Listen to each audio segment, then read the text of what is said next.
Hey all, I'm not really sure why, but as of late, I've noticed that Apple and Apple fanboys in general have a real bug up their butt when it comes to Google. Now, I personally like to kind of see both sides of stuff, which is why I'm trying to get Apple people to participate more in stuff here. But, keep in mind when you're listening to Eric here that he is reading a story off of a site with the heading called The Apple Orchard. Let me see. Which way is this editorial going to be skewed? And now one more thing I want to talk about.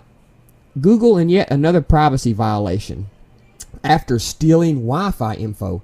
Now it says Google has admitted that they've been sucking up information from public Wi-Fi networks and storing it for their own use in the latest of a string of privacy violations from the massive company. Now remember what I just said there. Public Wi-Fi networks and storing them for their own use. Taking people's info that has unblocked Wi-Fi, no password on it or nothing, just at home Wi-Fi. Some people don't even know to put passwords on it. A lot of people don't, And if those are open, they've been sucking data down through those for their own use, it says.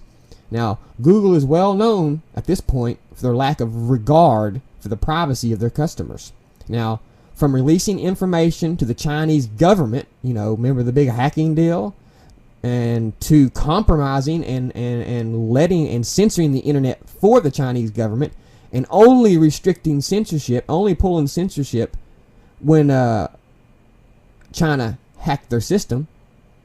Same way here. If they would have never been caught, they would have never admitted to it. If China would have never tried to have hacked them, they would have kept censoring search in China. I didn't think it was possible to put a negative spin on a step forward in freedom of expression globally, but Eric managed to do it. For those of you who have no idea what he's talking about, censoring search, it's like, why would Google censor search? Well, here's the thing. I know a lot of us who are in places where it's largely agreed that we are entitled to things, we don't acknowledge that there's parts of the world where people aren't entitled to things, but it's very much the case. And if you do business in China, you're doing business with the Chinese government under the Chinese government's laws. And freedom of speech and freedom of expression is not a right in China. It is a privilege which takes place at the discretion of the Chinese government.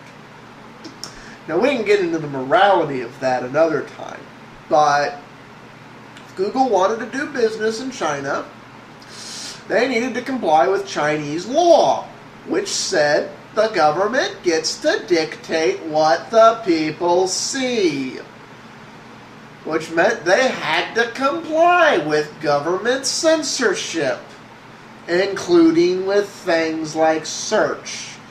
China isn't the only place in the world that has rules like this, by the way, and there are other governments that have complained to Google too. There are ways around this, there always have been, and Chinese hackers are probably one of the most skilled hackers there are on the planet. But basically what happened there was the Chinese government used social engineering exploits and then used the social engineering and the information they gathered and the backdoors they installed on other people's system to then hack into Google's system.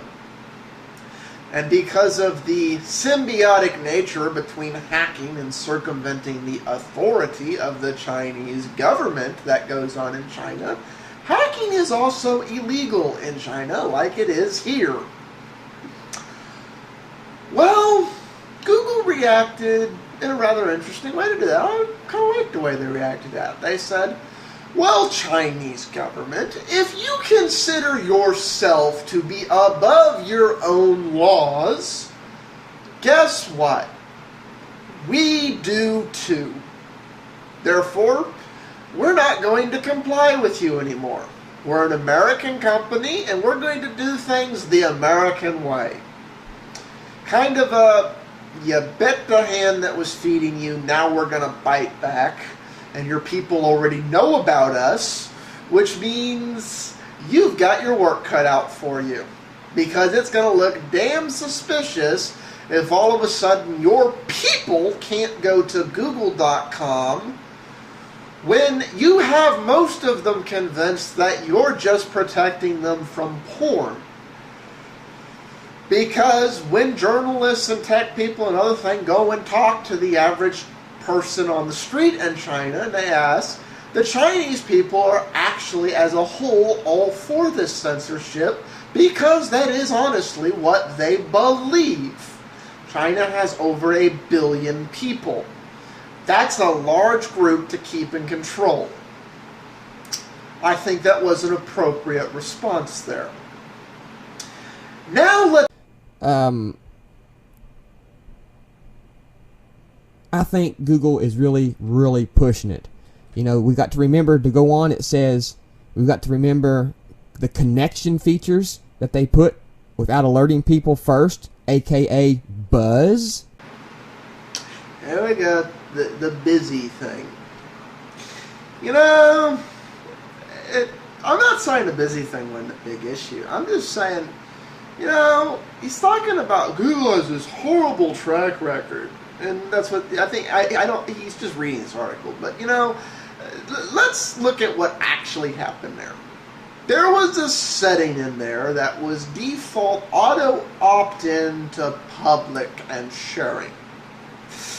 Let me name some companies that have settings like this: Facebook, MySpace, Microsoft, Apple, to name but a few. The way all of these companies react to, well, I don't want to share that. Oh, no. This isn't a privacy concern. You have the ability to opt out.